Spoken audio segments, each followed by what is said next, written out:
But I think most importantly in all of that is redefining failure so that it's not failure being we tried it, it didn't work. It's failure really means we didn't try anything at all and we're just going to, I guess, die of inertia. Welcome to Process Pioneers, the show that takes a deep dive into the minds of decision makers, key influencers, and process experts who are pioneering the world of everything process. Welcome to another episode of Process Pioneers. My name is Daniel Rayner and I'm the host of Process Pioneers. And in each of these episodes, I have the absolute privilege of sitting down with BPM practitioners, those that are working in various organizations, whether it be government or private organizations or the public sector, looking at how they are implementing BPM in their organization to deliver value. And that can look like a number of different things. And obviously, if you've been following this series, you'll notice that, different people bring different perspectives, different thoughts, and it's all based on, what they're currently experiencing in their organization. And today I have the absolute privilege of sitting down with Petrhyce Donovan, who is the Manager of Digital Innovation and Smart Cities at the City of Canterbury Bankstown, which is the fourth largest council in Australia and the largest council in New South Wales. Petrhyce, thanks for joining me. Thanks for having me. So what we might do to begin with, because that was obviously a very brief introduction to who you are and what you do. So maybe if you can take our audience on a journey back to when business process management was first introduced to you, how it fits in with what you do, and take us on a journey leading up to what you're doing today. Yeah, of course. I think my first caveat that I should state is that my career spans through probably more so the innovation process than the BPM process. My career leans heavily towards the digital innovation lifecycle, with a focus, I would say, on major transformation. Right. There's some overlap between business process mapping. Of course, I can't do one without the other, but definitely my career stems towards that digital transformation and digital innovation space. I started out my career in one of those jobs that when I went through university and studied at university, I heard all of my uni lecturers saying, most of you will be in jobs that don't exist yet. And it was very easy to dismiss that. However, I am literally in one of those jobs now that did not exist while I was going through uni. So when I started out my career, it was very much at the age of the rise of social media, right, and the popularity of social media gaining traction from a business perspective, but also websites and digital tools coming into play. Yes. Being a digital native myself, I just kind of naturally fell into those roles of people saying, we need a website, so I build a website, or we need a social media page, and building out content strategies and content curation. And I think it naturally progressed over the years. So where I started my career probably in just kind of the project space, it then moved into, social media content management and building websites, like I said, or programmatic media strategies, and then shifted more so towards the digital transformation space. I'd say maybe 5 years ago, there was a real shift in the industry of we really need to start putting some strategy behind this digital transformation rather than just throwing in a social media page or building a new website. So it was kind of taking a little bit more of a unified approach and to a degree mapping that process. A lot of the early part of my career was focused on trying to get some of this stuff to become process, right? So there wasn't a process behind managing a website ongoing or creating content strategies for social media. So it was really about almost trying to build up the importance and the business case for having a dedicated process in place for digital tools. Right. And obviously you've worked in various local government over the years, and you've been part of bringing them, I guess, into the future and helping them with innovation and digital transformation. What are some of the biggest challenges that local government faces when, say, adopting business process management, when adopting innovation? Obviously, when it comes to an organization's processes, you can make incremental micro tweaks to something that's already in place. And then you can look at something and be like, hey, hang on, this can be done in a completely different way. That's going to be infinitely better than how it's been done. So talk to us about, I guess, the challenges a local government will face, or organizations in general, actually. Yeah, It's a good question. I think first and foremost, I don't think I could do justice to this question without first stating the challenges of councils across the board, right? So cities, not just in Australia, but across the world, are under such enormous pressure to deliver better services with finite resources. Growth at the cost of finite resources. Customers are becoming more savvy, more digitally attuned. Technology rollouts and digital tools take a lot to implement. So I think there is definitely that challenge. There is a massive needs gap, if we call it that, that's growing at just an exponential rate. And in order to close that gap, it's really, really challenging. But I think also, more importantly, cities are not the only people that are responsible for creating smarter cities. So community, federal government, state government, not-for-profits, university, academia, everybody has a part to play in creating a smarter city.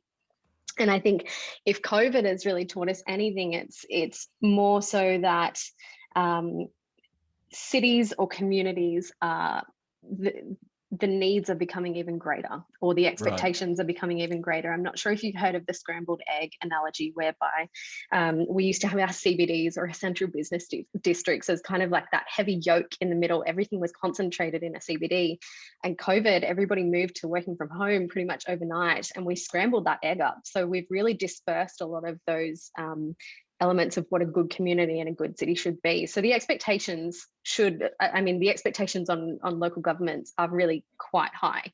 I think in looking to the second part of your question, just looking at the challenges that people face from maybe a local government context, but even just organisationally, I think for me, I've always observed people maybe struggle with knowing when to shift from a business improvement process to an innovation process. And there's a very big difference between the two, right?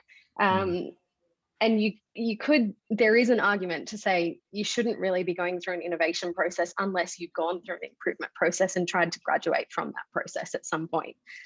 I think there's often a belief sometimes, or there's some pushback when presenting new ways of working, that new plans need to fit in with or stem from old ways of working, and the old thinking that got us into the area where we're saying we might need to think about doing things a bit differently. It's not going to get us to a new place. So I think probably the biggest challenge that emerges from all of that is that a lot of stakeholders involved in process mapping or innovation will often look at the need to align with existing strategies without necessarily acknowledging or embracing the fact that innovation is designed deliberately to disrupt those processes.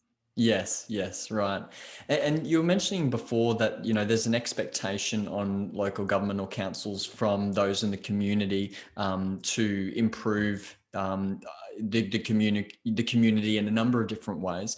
Obviously, you mentioned that part of that was the motivation came from COVID, and how COVID has disrupted the way we've been working. Would you also say that it's also the motivation may come from those consumers or the members of the community working with different service providers, utilities, liaising with their banks, and getting an experience from there, that they're then putting that same expectation onto their council and how they deal with their local government? Yeah, absolutely. I often say the customer doesn't care how, they just want to know that it is. So they don't care how the service gets delivered, they just want to know that it will get delivered. And I suppose that could be stated for different tiers of government as well. So one of the top complaints that every council will get from their customers is, I don't know who does what. I just know that you're the face of the city, and I've got an issue with my city. It's not looking at state borders or even local borders. We look at road conditions, and a pothole might be in one part of the city. Most people don't even know what city they're in at any given point in time. You can go through 5 cities in a day, or communities, I should say.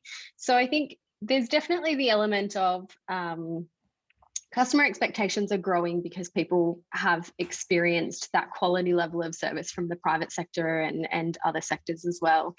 if you can access internet banking and it's so simple on your smartphone, why can't you access that for a government service? There is a big argument to be made for that, and the expectation is certainly being placed.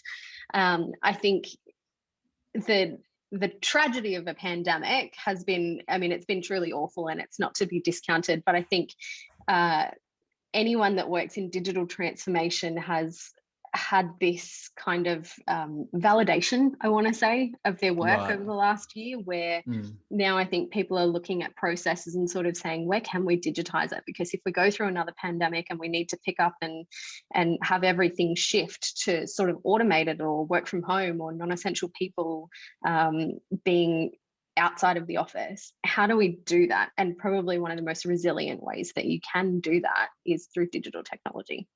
Yes, right. And which organisations were in the best position before the whole pandemic hit? And what are those ingredients that those organisations had in place that maybe a lot of other local government or organisations didn't have in place, and so has made the last year quite turbulent for them and quite, trying to play catch up to what COVID has thrown at us?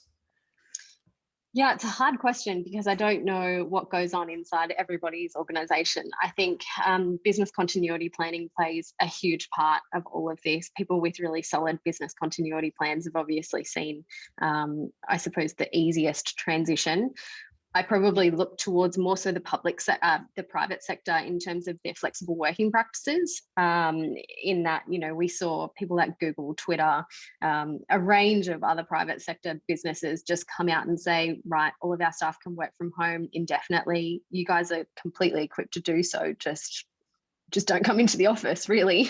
Nothing really changed for them. They really just changed the method of working in that they weren't coming into the office. And I think they were quite resilient and set up to do so.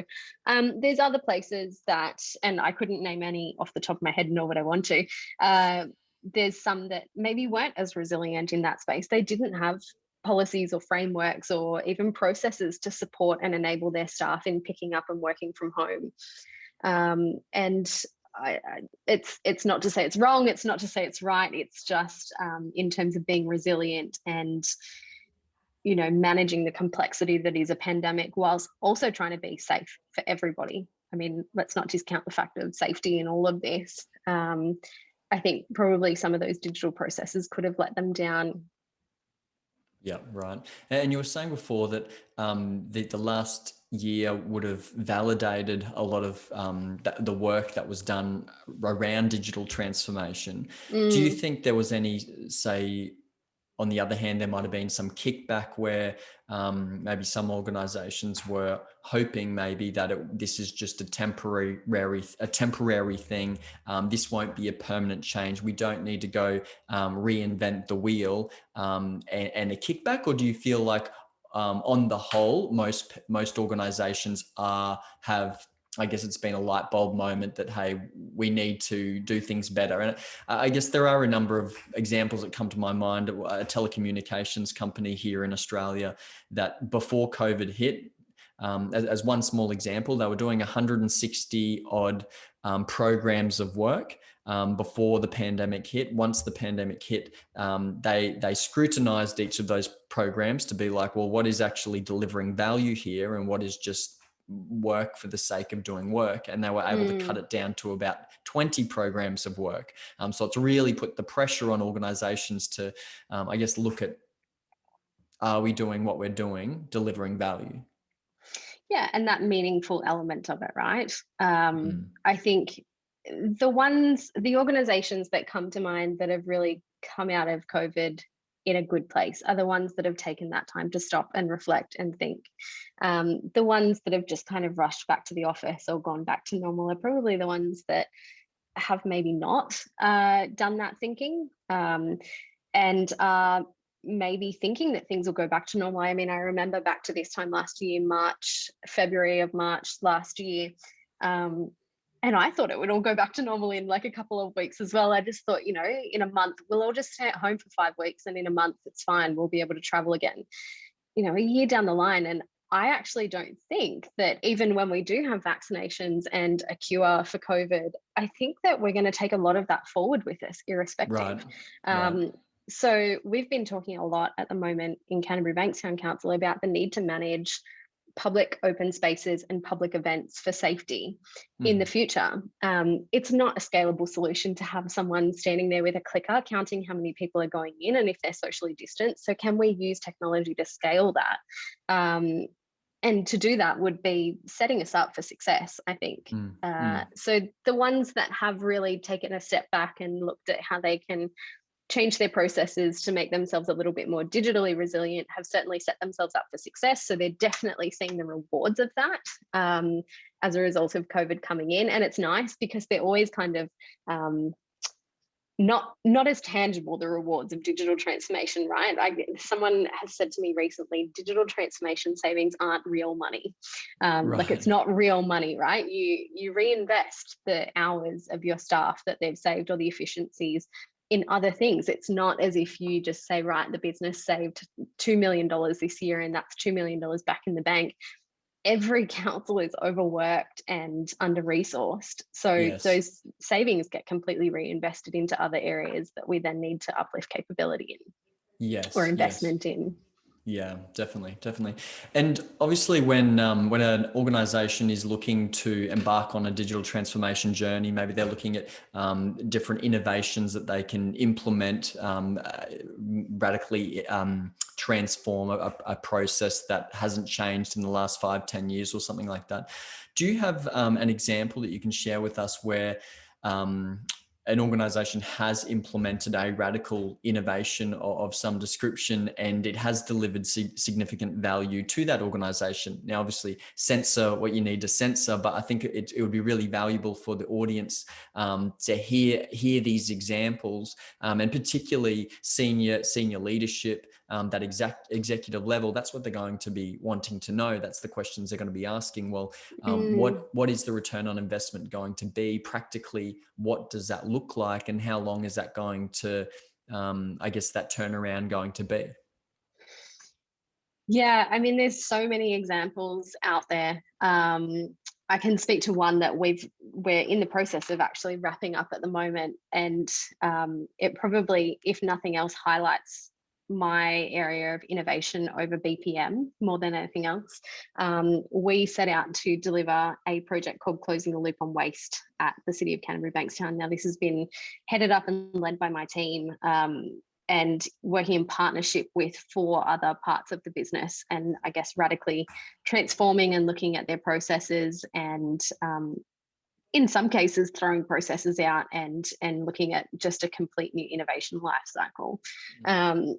Before COVID was even something that was on the tips of our tongues, we looked at using artificial intelligence to be able to automate our Recycle Right program. Our Recycle Right program is something that it's not my program, so I can't speak to it with any level of huge authority, but definitely a highly manual process. I'm not speaking out of shop if I say that. Highly manual in that we had 2 people individually go out and lift the lid on a recycling bin, look at maybe the top 20% of contents. They're obviously constrained by how far they can dig into a bin.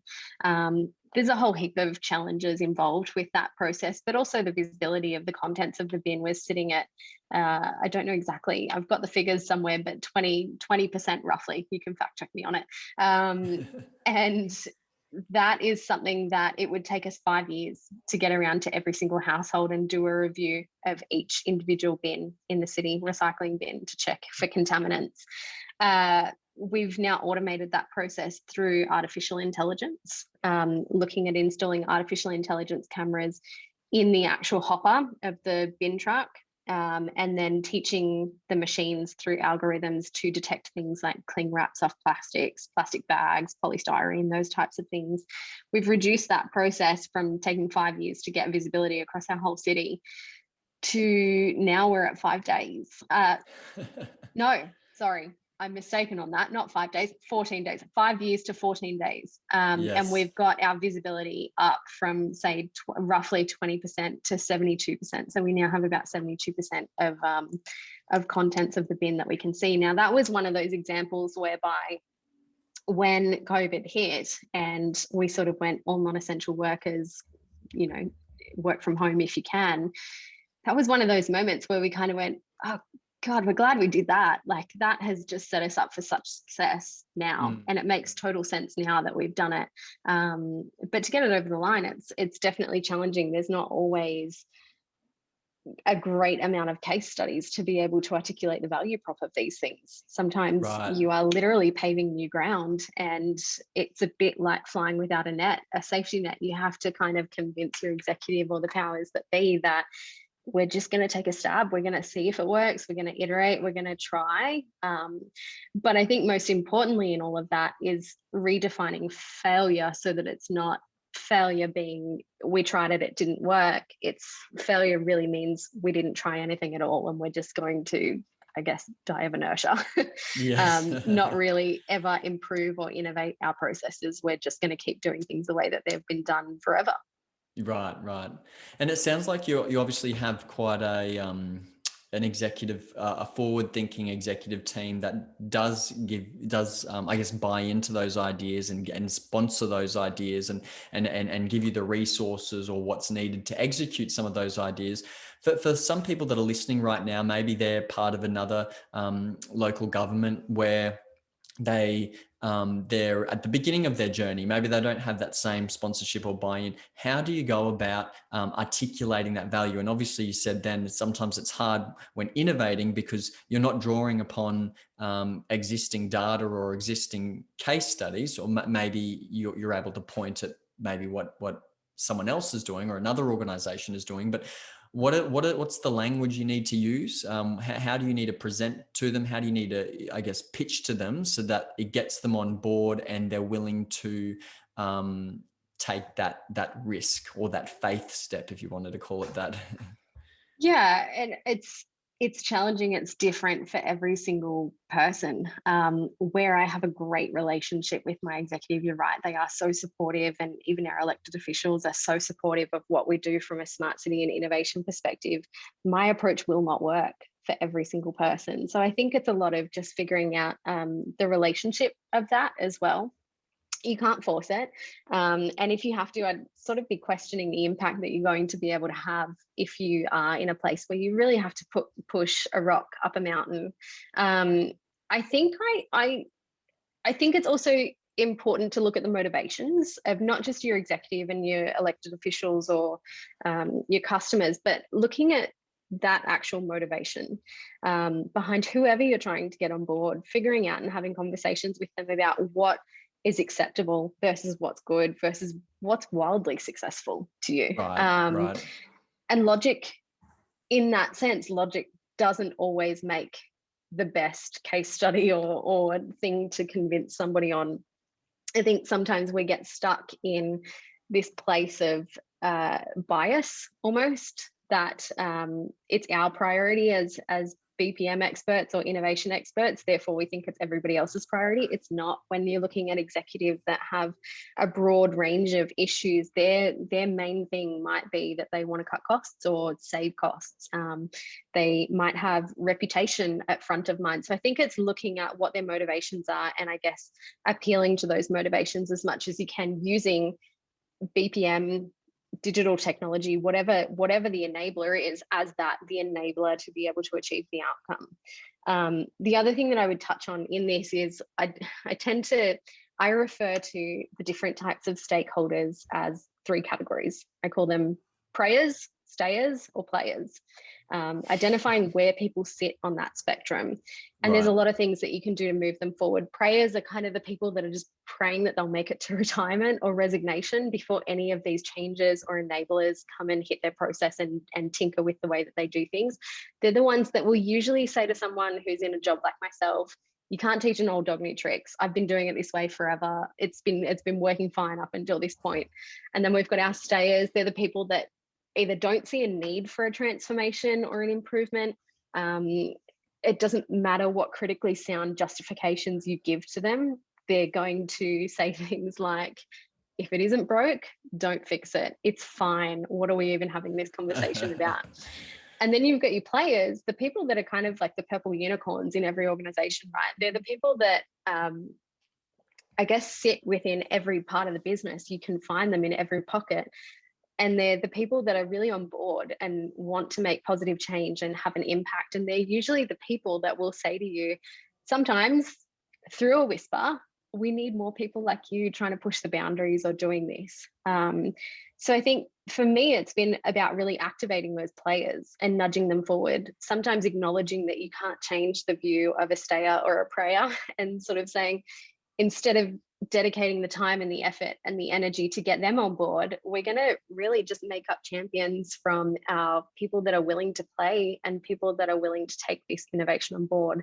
And I think by doing that, I have in the past created, I guess, permission for people to, I guess, label themselves more as players or get on board. So where people may have been stayers or prayers in the past, now they're moving towards and saying, oh, we could do things differently. So it kind of creates this growth mindset throughout the organization that people are willing to get a little bit on board with it once they see the success of it.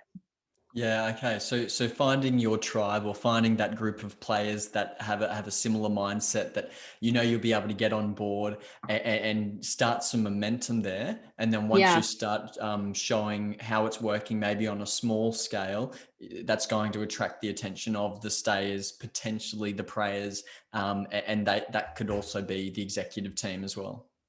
Yeah, and I think you've raised an important point around momentum. As soon as you get that momentum picks up and it's contagious, right? Yes. So oftentimes when you are trying to convince someone that just doesn't see the value or is really stuck in their ways, you do have to question whether or not you can make the most impact that way versus just, doing a little small scale project and demonstrating the value and having it tangible as well, I think is the most important thing. A lot of the times when we talk about process improvement or innovation, it's highly conceptual. So to actually have the tangible results and say, here's an example, so-and-so managed to improve their process by this much, and look at how much they've saved. They've been able to reinvest their budget into X, Y, and Z, and have those tangible examples for people can really help, and has, in my experience, done so greatly. Yes. Yeah, absolutely.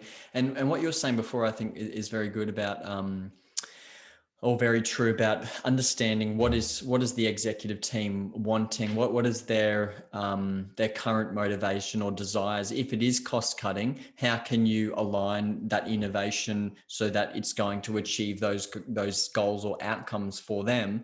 Because once you get them on board and they like what you're doing, then that could potentially open up to new areas where it's not just cost cutting, maybe it's revenue generation or other areas that maybe isn't at the forefront right now. Yeah, I think the greatest case study that I could give you on this is maybe the New South Wales government has the Premier's priorities. So our Premier in New South Wales has published her priorities and made it very clear, there's quite a lot, but made it very clear what those actually are. So from a high level, broad, big picture perspective, you can start to understand, is what I'm trying to do helping the government collectively get towards a just tell us once model? Yes. And that starts to contextualize a little bit easier for people, rather than that can be framed up in so many different ways. Just digitize everything. It doesn't really have the same impact. Yes, definitely. And when we're talking about looking towards the future now, over the next 2, 3, 5 years, and obviously last year I felt fast-tracked a lot of that. Organizations are doing a lot of things now that maybe weren't on the cards for the next few years, whereas now they've been forced to think about it and look into it. But if we look at the next 2, 3, 5 years, where do you think organizations need to be giving more time, effort, and energy? And obviously every organization is at a different level or a different starting point right now. They've got different priorities. Maybe you were saying earlier, I think, about getting that basic understanding of, when we're looking at a process or a way of delivering value, what is our baseline? Where are we starting at? And once you understand that, how you can improve. And so there are some organizations that have no understanding of their processes or how they're delivering value, or they struggle to articulate it, at least, because maybe it's been the same thing for the last 10, 15, 20 years and they're just doing the same thing the same way they've only ever done it. But where do you think organizations need to be investing that time, effort, and energy as we move forward? Yeah, I think it's two parts, right? And you've touched on one of them being getting a good baseline. I think there are so many, it's scary to think as a numbers person how many organizations out there just don't have a great idea of what their baseline looks like, or a credible source of what their baseline is. So I think it's a lot of actually investing in collecting the data. Every organization does reporting, progress reporting, you could say, not necessarily performance reporting. Right. Looking at collecting the relevant data to be able to actually understand the business and the logistics and where things are at. And once you have that, you can make very solid decisions based off that data, make informed decisions about them rather. I think I see this very frequently in my industry, whereby we go on a process to actually collect data where there isn't data collected prior, and people will they'll always say, I know exactly what the data is going to tell you. The data is going to tell you XYZ. More often than not, the data will come back and tell us something different, even if it's just incrementally different. So I think there's a lot of confirmation bias that we need to evolve from and use actually informed sources and credible sources to be able to map out our baselines. The next part of that is probably just, if I could put it into one word, faster. I think, you say that a lot of organizations as a result of COVID have been thrust into the future. I think people in my field are sort of saying it's not really the future, it's just where we needed to be. It's just that now people understand where we should be. And we're not there yet. We still need to evolve significantly. But what I hope comes from this, and what I think the value proposition of something like digital transformation in a pandemic has taught us, is that there's a need to be a little bit more agile and fast about this type of thing. Business process improvement and innovation does not need to be this big, bulky program of works that's going to take 10 years to be able to deliver on. We can literally do an incremental improvement of 3-week sprints and saying we're just going to seek to fix this one thing and move the needle forward on that. I think oftentimes in looking at business improvement or innovation is this silver bullet syndrome, where people look for the all-encompassing solution that's going to fix everything. And it's just overwhelming to do it that way. So if we work off a faster way of working and building up that resilience and looking at how to sprint and be agile and move forward, irrespective of whether or not it's the perfect solution, just that it's an iterative one, that's going to be the core trend, I think. Yeah, definitely. And once those organizations, they have an idea of that baseline and what their starting point is, do you believe that innovation is something that can be learnt or can be trained, or is it a mindset thing? Is it something that you need to bring the right people into your organization that are already thinking along those lines, or is it, and how, if you can foster it, how do you foster it? Yeah, I think it goes back to the stayers, players, prayers concept that I mentioned just earlier. You've definitely got your people that naturally are just geared towards that type of thinking, but it can absolutely be learned. It has to be independently learned. I want to say you can only lead a horse to water, is what I'm really trying to say there, right? The people have to put the work in. Right. And I think what really sets people apart is you can tell when someone has a growth mindset, but if someone doesn't, they can absolutely learn to have a growth mindset, or figure out what entices them to move forward in that growth mindset.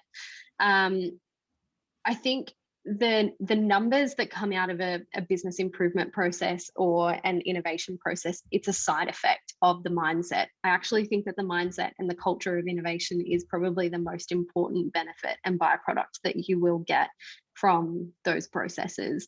And I think when you incubate talent and really foster that culture of innovation to be able to deliver those projects, something really magical happens in that the inertia starts to shift little by little.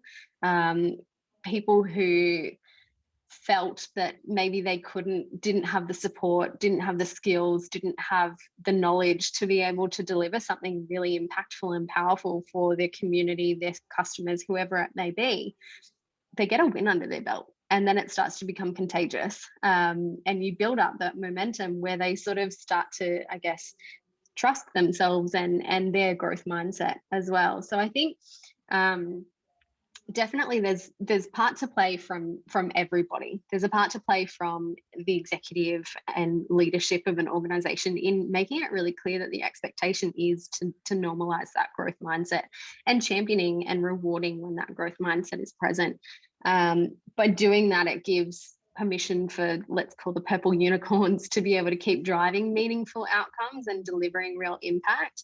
But then I think there's definitely a part to play from the perspective of each individual in terms of committing to actually growing their own mindsets and thinking a little bit differently and committing to the work that needs to be done to get there. Yes, yeah, I agree. That's good. And I just want to emphasize that point you made a little bit earlier about the digital transformation doesn't have to be big. And I think that's such a huge point there, because many organizations have embarked on a digital transformation project or initiative that they've set out for the next 2-3 years. They get to the end of those 2-3 years, find that they're living in a different world than what was 2-3 years ago. And they're kind of looking at all the work they've done and being like, well, where was the value in this? What was the purpose of doing this anyways? Another example is looking at other organizations and copying what they're doing because they are, they maybe they're further along in the journey, but do you have all the right ingredients, the same ingredients? Do you have that culture in place? Do you have that sponsorship in place? Do you have whatever else is needed that organization already had? But if you're just trying to adopt or copy what you think that they're doing, you may not end up, and you probably won't end up with the same results. Yeah, and I think also putting the work in, right? Like we've had quite a few people contact us and say, how did you do exactly what you did with, say, the AI for potholes or AI for bin contamination? I can absolutely deliver you a cookbook on how to do that. But if you don't have the right culture in place, it's not going to get anywhere. If you don't put the work in to be able to make that a thing that people embrace, it's not going to get anywhere. And I think we've all seen or been part of a process where it's been lifted and shifted to another organization and the outcome is not the same. And people kind of go, what happened? Yes. What happened is we're not that organization. And what's right? It's kind of like people trying on clothes, right? If you've got a different body size, a different body shape, it's not going to work for you and it's going to look a little bit different. So I think acknowledging that is huge. But to your point as well about just doing like iterative incremental improvements in the digital transformation space, no, it's the curse of the BPM or the innovation expert. No one's ever proud of the work that they did in the past, because if we weren't working with the times, right? So I look back at some of my early work and go, oh, it's not like I can ever really be super proud of it, because the world has evolved and digital transformation and digital is moving at such a rapid pace that the solutions that we implemented 15 years ago are not at all appropriate or the best solutions now. So I think moving with the times as well is hugely important. But you're right, like these programs of digital transformation are 3 years, like multi-million-dollar programs. And by the end of it, you've only gotten to procurement. This is such a common issue. You only get to procurement and you go through your procurement process and there's 15 new vendors on the market that are offering the best solution. Then you go out to market and you get stuck in this process of trying to procure the perfect thing. I think moving away from those traditional styles of project success and looking at that incremental delivery. So the standard by which we hold ourselves to, which might be how many business systems do we have and how do we reduce that number of business systems? It might be a new way to look at that. How do we make all of the systems that we have usable? Right. Yeah, definitely.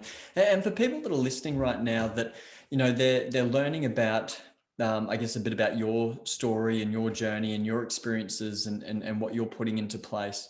But maybe it's the first time that maybe what you're saying is really challenging their thinking. It's challenging their mindset. Maybe it's a conversation that they've never actually had in their organization about, well, how are we creating the future? Or maybe it's someone listening that's like, hey, I'm involved in a 2-year project right now, and I can already see that by the time we get to the end of it, things will have changed and we have to move on, you know. But where do those people go to I guess continue to foster that innovative thinking and mindset, because obviously it's not like you can just go to the internet and go to a particular resource, because there are so many different opinions and perspectives and based on different spoiler scenarios. alert as well, a lot of that isn't there. It's just the answer is not there, because sometimes you need to push forward and create the answer yourself. So how would they foster it? Is it connecting with people like yourself, or finding their own sort of, I guess, as you were saying earlier, finding players that maybe do have that similar sort of thinking? Or maybe it's where we've got some prayers and some stayers listening to this right now, and they're going to be wanting to find, well, okay, where are the players? Where are those people that do think like this? Because I sure don't. Well, I mean, if there are any prayers or stayers listening, I would probably say thank you for not turning us off, right? I know it's very tempting to sort of look at different opinions that don't necessarily suit or confirm the biases that you have, and sort of overlook them. But I think you're already making the first step if you've gotten this far. I think that's probably the most important point, getting people away from their confirmation bias and establishing ways for people to push forward with different thinking. And that can be done in so many different ways. I'm not going to prescribe the best way to develop a growth mindset. There's so many different ways of doing that. But I think one thing that I've definitely noticed and observed from my community of innovators is that there is no set approach to how you develop this kind of a mindset, right? And I think what's really interesting about everybody that I have in my community of innovation experts, we all have a different flavor, if I can label it that, and a different motivation. Some people look at innovation through the lens of communicating better with their customers. Some people look at it from the lens of the technology uplift and like geeking out over the technology. Other people look at it from the perspective of building up cultures and making really strong cultures. So I think finding that flavor, you'll be able to find that. But I think also making active steps and taking active steps to be able to get away from your confirmation bias and use that idle time that you have in the car on the commute to listen to books or podcasts or conversations like these that present you with new ideas and different concepts that can make you think a little bit differently. Mm-hmm. The other thing that I would say on that is that user experience designers, independent user experience designers, are worth their weight in gold. So if you have hit a point of inertia where you're just not moving forward or moving past the status quo, an independent user experience designer can come in and assess your process and figure out how to design a system, a process, a policy that works best for the actual process or for the outcome that you have in mind, right? And it's always so surprising when we do bring in user experience designers, the thinking that is so different at times to the way that we would do things, because we're stuck in our all-knowing always, and we have so much knowledge behind us, but it might not present the best way to move forward. So I think seeking those different opinions is a really, really important one. That's a great point. I think what it reminds me of is, though, the many industries that have been disrupted by startup companies from those that have entered into industries that they haven't been part of. You know, we can look at the Airbnbs or the Ubers or the number of different, you know, global organizations that, you know, 10 years ago was just one or two guys in a dorm room or in a garage somewhere, coming into an industry where they haven't been involved with, and they haven't, I guess, they're not bogged down with all of the traditional ways of working, but they've entered into an industry to be like, how can we do this in a way that's never been done before? How can we understand the consumers, the end customers? What do they really want? And how can we deliver a solution that gives them what they want? And obviously there have been many of those startups that have failed, but we do have the successes that have gone on to really shake things up for industries. And you've got some of the big players that are now looking at startups, and you have even entire teams within organizations now that are tasked to look at the startups. What are the emerging technologies and trends and things like that? Who is attempting to disrupt us, and how can we learn from what they're doing? Yeah, and I mean, disruption is not bad. It's uncomfortable. I'll give you that. It's designed to be uncomfortable, but I think it is, and part of that growth mindset is developing being comfortable in the uncomfortable. But we only need to look at Uber. I mean, it's such a highly contentious one and very political, so I don't want to go into too much detail with Uber. But Uber did not design for taxi drivers. Taxi services were designing for taxi drivers, but Uber didn't design for that. Uber designed on their users, and their users being two parts of that, being the people that fulfill the service. What kind of flexibility and working conditions do they want? Right. But also the user of who wants to get around and how might our user actually use this service. And I think we've seen the success and the growth of that project, of that whole value proposition to the industry. It's grown exponentially. And I think you could make a very solid argument for a couple of prayers and stayers that are staying in the taxi industry, sort of saying, no, we need to continue to design for taxi drivers, as an example, but it's not looking at the end user and how best the end user's needs are sort of catered to. Yeah, absolutely. That's right. Well, Petrhyce, obviously in a 45-minute conversation or thereabouts, we can only really scrape the surface on a number of different topics. But I think as we've already mentioned in this conversation, I think if our conversation today has challenged some thinking, some mindsets, even if it just it sparks one conversation in one organization, I think that's really where the value comes from, being able to listen to people like yourself and learn from you. We're not learning based on theory here. We're learning from someone that is day in, day out, putting this stuff into practice, overcoming those challenges and hurdles and obstacles. And I think that's really valuable for the Process Pioneers community. So I just want to thank you for sitting down with us and for sharing your story, your experiences, your journey with us today.